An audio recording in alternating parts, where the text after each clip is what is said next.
Hello everyone, welcome back to my channel. AM to the PM, PM to the AM. Eat up your per diem, you just gotta hate them for. If I quit this season, I still be the greatest.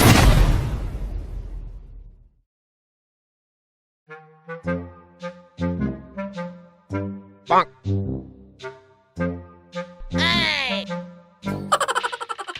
Akhir-akhir ini banyak fenomena anomali yang terjadi di negeri tercinta kita. Cukup bikin greget sih, ya walau gregetnya gak asik dan gak menarik untuk sekedar diikuti atau disimak. Karena memang gak ada faedahnya. Mulai dari kasus gak sengaja subuh-subuh lah, celetukan mojokin rakyat seakan gak Pancasilais lah. Oligarki nongol di parlemen kayak gak ada kemaluan. Slogan Indonesia Maju jadi nyata dengan anak dan mantu maju pilkada. Kantor Kejaksaan Agung kebakar, kampanye pilkada di tengah pandemi dibolehin. Menteri Sakti yang bisa ngilang, tapi nongol pas disindir mbak-mbak cantik. Itu masih sebagian dari sekian banyak fenomena anomali dan aneh yang terjadi. Semua kejadian aneh dan anomali ini dimulai sejak ditangkapnya Panglima Sunda Empire. Bonk.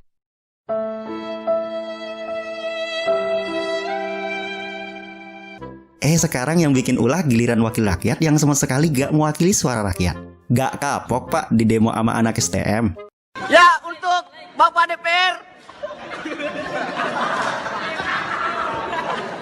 Adakah? Masa di tengah pandemi bisa-bisa ngesahin RUU Cilaka? Lagian kok tumben sih semangat banget. Bukannya biasanya pada sibuk bermimpi buat negara.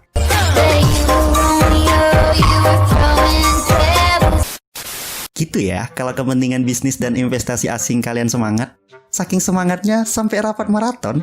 And burn. Look at Randy Orton slithering. Watch out, watch out, watch out, watch out. Udah gitu nyiapin cyber patroli. Takut ada demo dan mogok kerja di tengah pandemi corona. Baik piye toh? Giliran kampanye pilkada boleh, giliran orang mau beraspirasi kok gak boleh? Maksudnya tuan puan yang gak terhormat ini apa ya? Jangan-jangan kalian kemakan isu PKI nih. Terus Parno takut para buruh tani dan rakyat miskin kota makar. Jadi cepet-cepet ngesahin deh RUU Cilaka.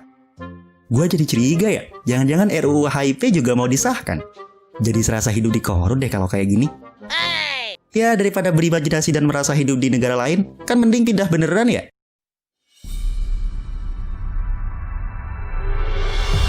Nah maka dari itu, aspirasi akan tuangkan pengetahuan tentang naturalisasi atau pindah kewarganegaraan buat kamu-kamu yang belum tahu nih. Jadi, WNI pindah kewarganegaraan jadi warga negara asing bukan fenomena baru. Malaysia contohnya, sejak negara itu merdeka pada 1957, ada sebanyak 688.776 orang non-Melayu naturalisasi yang sudah sah jadi warga negara Malaysia. Dari jumlah itu, ada 38.024 orang berasal dari Indonesia. Angka ini sukses menjadikan Indonesia menempati ranking kedua penyumbang penduduk hasil naturalisasi terbanyak di Malaysia. Umumnya, peralihan WNI menjadi WNA dipengaruhi oleh faktor ekonomi dan jarak. Di Kabupaten Nunukan, Kalimantan Utara adalah salah satu contohnya. Pada tahun 2014 di daerah perbatasan Indonesia Melayu itu, menurut Pak Galuh yang saat itu menjabat sebagai Kepala Desa Samunti, Kecamatan Lumbis Ogong, Kabupaten Nunukan, menyebutkan sebanyak 20 dari total 85 kepala keluarga memilih pindah dan bermukim di Kinabalu, Sabah, Malaysia. Dengan alasan sulitnya memperoleh akses ekonomi dan pendidikan di Samunti. Untuk melepas status kewarganegaraannya, pemohon harus lebih dulu memiliki kewarganegaraan lain. Dan permohonan juga harus melalui pejabat dan Menteri Hukum dan HAM sebelum diputuskan oleh Presiden. Permohonan yang akan diajukan harus tertuang dalam bahasa Indonesia di atas kertas bermaterai yang memuat nama lengkap, tempat dan tanggal lahir, alamat tempat tinggal, pekerjaan, jenis kelamin, status perkawinan pemohon, dan alasan permohonannya. Permohonan juga harus dilampiri berkas lain sebagaimana berikut.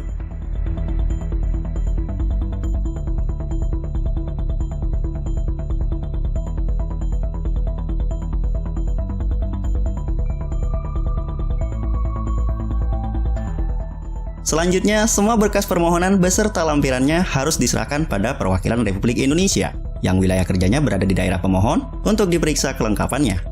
Jika berkas permohonan telah lengkap, Perwakilan Republik Indonesia akan menyampaikan permohonan kepada Menteri dalam waktu paling lama 2 bulan. Jika berkas permohonan telah lengkap, Perwakilan Republik Indonesia akan menyampaikan permohonan kepada Menteri dalam waktu paling lama 2 bulan sejak tanggal permohonan diterima secara lengkap. Setelah itu, Menteri kembali memeriksa kelengkapan berkas permohonan tersebut dalam waktu paling lama 14 hari untuk kemudian diteruskan pada Presiden. Nah, Presiden bisa menetapkan keputusan mengenai nama-nama yang kehilangan kewarganegaraan Republik Indonesianya. Gimana? Sudah siap untuk pindah dan ganti kewarganegaraan? Atau masih mau aksi aja dan siap diciduk Kang Bakso yang bawa talkie-walkie? Abang tukang bakso pakai walkie-talkie, Kijang 1 ganti, Kijang 2 masuk, cepatlah kemari, target sudah di sini. Target mau kabur, Kijang 3 lapor, apa boleh didor?